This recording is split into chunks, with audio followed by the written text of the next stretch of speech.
சிறு குழந்தை முதல் பெரியவர்கள் வரை அனைவருமே அந்த மன அழுத்தத்திற்கும், மன தாக்கத்திற்கும் உட்பட்டவர்களாக இருக்கிறார்கள். அனைவருக்கும் வணக்கம். Meditation is the only way என்று சொல்வார்கள். தியானம்தான் ஒரே வழி.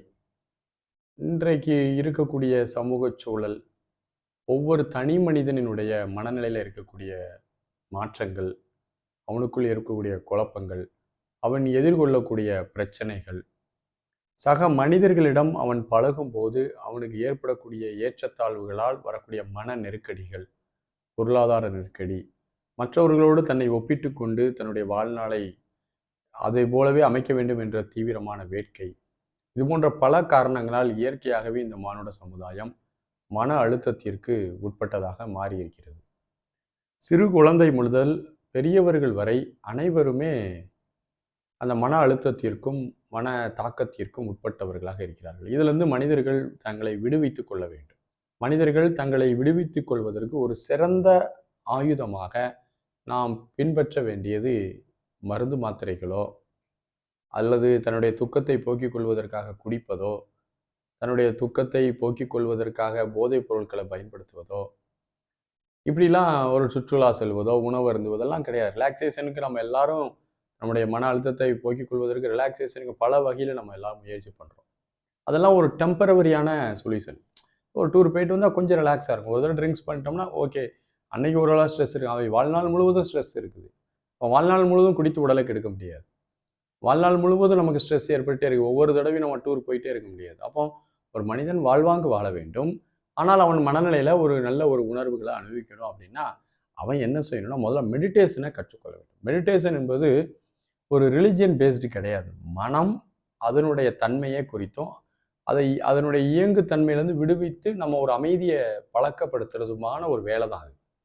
அது ஒரு பிராக்டிஸ். அது ஒரு மிகப்பெரிய அது ஒரு ரிலிஜியன் சம்மந்தப்பட்டதாக அடையாளம் கொடுத்தப்படுவது என்பது ரொம்ப ஒரு அறியாமை, ரொம்ப ஒரு கேவலமான ஒரு செயல். அப்படிலாம் கிடையாது. ஒரு ரிலிஜியனே கிடையாது.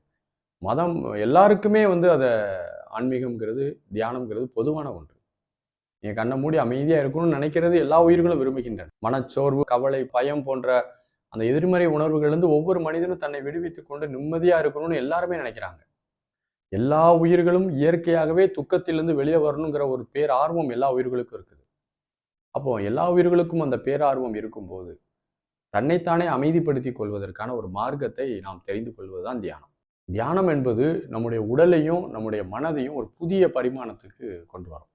ஒரு புதிய பரிமாணம் நமக்குள்ள ஏற்படும் போது நமக்குள்ள ஒரு புத்துணர்வு, ஒரு வேறு அமைதியை நம்ம அதிகமாக சஸ்டெயின் பண்ண ஆரம்பிப்போம், பழக்க ஆரம்பிப்போம். அதனால நமக்கு இயற்கையாகவே நம்முடைய உணர்வுகள், உணர்ச்சிகளில் ஒரு மென்மைத்தன்மை உருவாகும், ஒரு சாஃப்ட்னஸ் வரும்.